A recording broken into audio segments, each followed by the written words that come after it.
Assalamualaikum warahmatullahi wabarakatuh. Apa kabar teman-teman?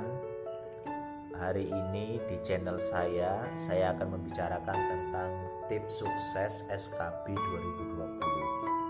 Sebelumnya saya adalah ASN di Kementerian Agama. Saya melalui tes CPNS, SKD, dan SKB di 2018. Tips yang nanti saya akan bagikan ini adalah tips yang saya lakukan di tahun 2018. Mudah-mudahan dengan tips ini nanti teman-teman mampu menjalani SKB dengan maksimal sehingga bisa diterima sebagai ASN di instansi yang teman-teman tuju. Untuk informasi sebelumnya, saya merupakan peringkat 19. Pada tahun 2018 saya itu peringkat 19. Sementara yang dibutuhkan pada saat itu adalah 11. Jadi formasinya 11, saya peringkat 19. Pada awalnya saya pesimis karena jarak rentangnya terlalu jauh.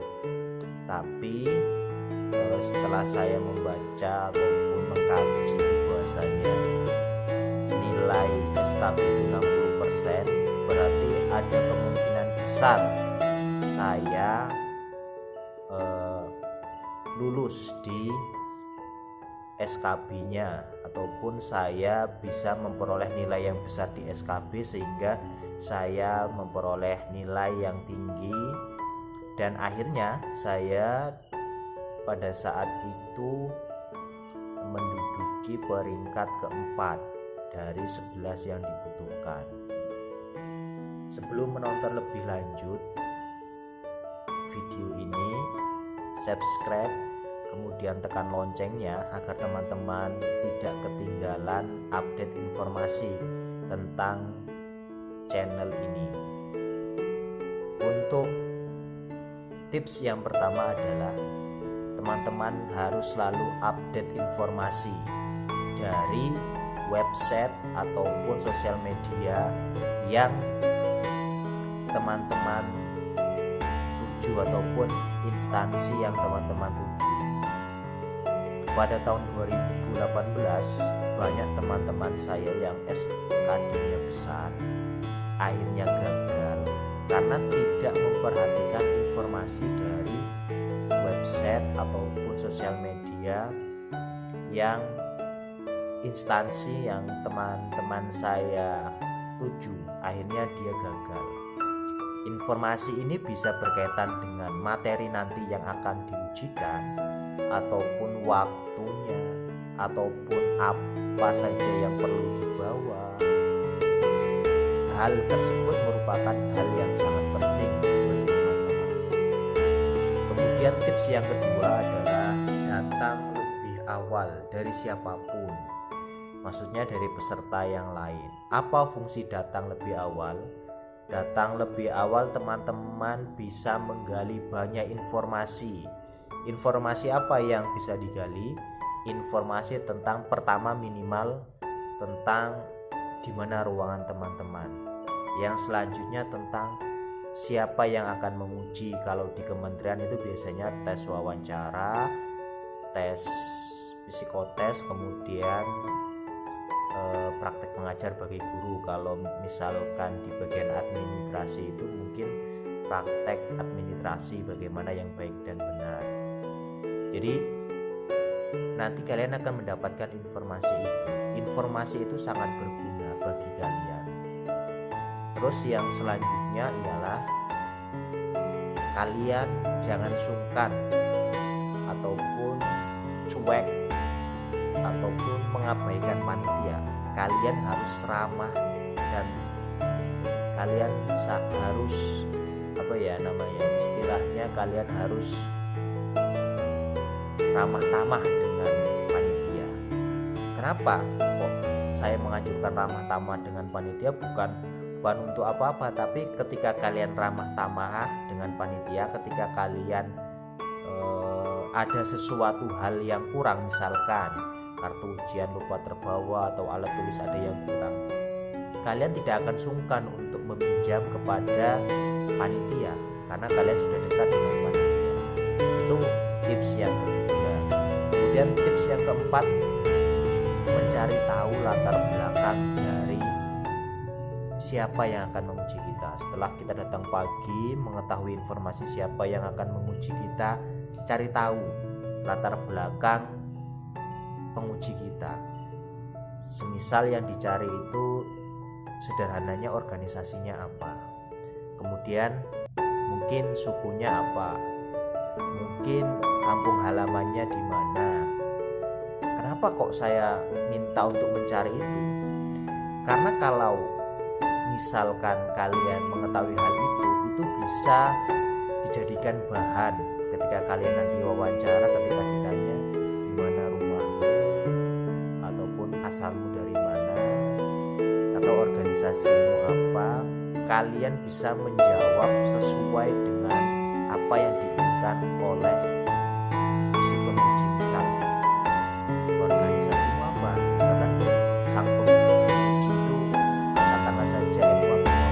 Kalau dia orang NU pasti ditanya organisasimu apa, kalian bisa menjawab saya mengikuti misalkan di NU di tingkat bawah di ranting atau segala macamnya, sehingga penerimaan dari penguji itu pentingnya mengetahui latar belakang dari sang penguji itu untuk itu. Terus yang selanjutnya adalah tips yang saya gunakan adalah ramah tamah kepada teman yang sama-sama berjuang, misalkan peserta lain lah. Apa fungsinya? Fungsinya pertama, membagi informasi bagaimana kemampuan atau kapasitas teman, bisa saingan kita ataupun bukan saingan kita. Kita bisa menggali, kemudian kita mencari tahu dan membandingkan kemampuan kita dengan kemampuannya. Misalkan kita ngobrol dengan teman kita yang mungkin itu saingan kita bisa tanyakan kuliah di mana, S1 atau S2 atau S3 atau dan yang lain sebagainya. Pokoknya informasi yang penting. Akhirnya kita kemudian membandingkan, oh ternyata dia punya kelebihan di situ, kita punya kekurangan di sini. Akhirnya kita bisa mempersiapkan diri apa yang harus kita lakukan ataupun apa yang akan kita jadikan kekuatan bagi diri kita agar kita bisa unggul di sisi yang lain walaupun kita tidak bisa unggul di sisi yang lain. Itu pentingnya ramah tamah kepada peserta lain. Jangan sampai kita cuek sehingga kita nggak tahu sebenarnya kemampuan saingan kita itu berada di atas kita atau di bawah kita. Itu penting. Kemudian yang selanjutnya ialah mencari tahu informasi materi yang telah diujikan oleh kepada peserta lain. Ini bisa peserta saingan kita atau bisa peserta yang bukan saingan kita. Jadi setelah teman kita ataupun peserta lain itu keluar dari ruangan, kita tanya. Kalau kita sudah ramah tamah dari awal tadi itu, pasti dia akan dengan mudah menjawabnya. Apalagi yang memang kalau dia bukan saingan kita. Kalau saingan kita mungkin agak sungkan ataupun tidak mau memberitahu. Tapi kalau bukan saingan kita pasti dia mau memberitahu. Pertama ya kita dekati saja, kemudian kita tanya, apa sih yang keluar tadi? Apa sih yang harus kita lakukan supaya kita sukses dalam wawancara ataupun psikotes dan segala macamnya. Jadi kita tanyakan. Ini salah satu strategi saya yang potensialnya sangat besar. Karena dengan mengetahui materi yang telah diberikan, kita menjadi percaya diri untuk menjawabnya dan tahu nanti akan dijawab seperti apa. Dari ketujuh ini materi yang atau tips yang keenam ini adalah tips yang sangat-sangat terbaik menurut saya dilakukan bagi semua peserta SKB. Kemudian yang selanjutnya, yang terakhir, ini Kita doalah kepada orang tua, semoga kalian lulus dalam SKB tahun ini dan sehingga bisa menjadi ASN di tahun 2020. Demikian tips dari saya. Sebelum berpisah, saya ada permintaan untuk teman-teman untuk tekan subscribe, like channel ini agar channel ini terus berkembang, dan kalian nanti akan saya bagikan tips-tips tentang misalkan nanti wawancara bagaimana, untuk tes psikotes bagaimana dan sebagainya berkaitan dengan SKB, sehingga teman-teman bisa mengupdate informasi terbaru sehingga teman-teman bisa lulus. Baik, saya akhiri. Wassalamualaikum warahmatullahi wabarakatuh. Bye.